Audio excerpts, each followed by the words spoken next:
ড্যাপলা ব্রিজের যে view সাললেই for you. গ্রাম মানেই সুন্দর, গ্রামের পরিবেশ তো হাওয়া বাতাস শহরের কোলাহল থেকে অনেকটা দূরে নিয়ে যা আপনার মনকে একদম প্রশান্ত করে দেয়। জামালপুর মেলান্দর উপজেলার এক অজানা রত্ন দুর্মুট এলাকায় ব্রহ্মপুত্র নদীর বুকে দাঁড়িয়ে আছে এই ব্রিজ।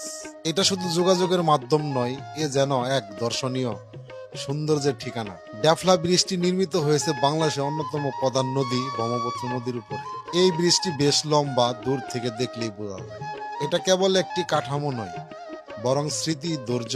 এখান দিয়ে প্রতিদিন হাজারো মানুষ চলাচল করে, হাটে, বাজারে, স্কুলে কিংবা শহরমুখী জীবনে।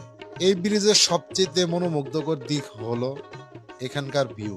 এই ব্রিজের উপরে দাঁড়ালেই চোখে পড়ে দূরের বিস্তৃত নদী, নৌকায় চলাচল, সবুজ পাড় আর সৌন্দর্যের অসাধারণ দৃশ্য। নদীর নীরবতা আর হালকা বাতাসে মনে হয় সময়টা যেন কিছুক্ষণের জন্য থেমে যায়। অনেকেই এখানে আসে শুধু নদীর পাশে কিছুটা সময় কাটাতে, ছবি তুলতে কিংবা প্রাকৃতিক সৌন্দর্য উপভোগ করতে। ড্যাফলা ব্রিজ শুধু একটি সংযোগ নয়, এটা মেলান্দরবাসী গ্রামীণ জনজীবনের সঙ্গী শহরের পথ খুলে দিয়েছে। চাষাবাদ, ব্যবসা, শিক্ষা ক্ষেত্রেও এই ব্রিজটি দিচ্ছে গতি। এটা পর্যটনের সম্ভাবনা জাগিয়ে তুলছে, যেখানে ভ্রমণ পিপাসারা খুঁজে পায় শান্ত নদীর সবুজ প্রকৃতি আর একটু নীরবতা।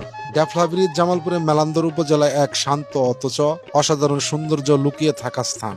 যদি আপনি এখানে একবার ঘুরে না থাকেন, তাহলে জীবনে এই সুন্দর অভিজ্ঞতা মিস করছেন হয়তোবা। একবার ঘুরে আসুন।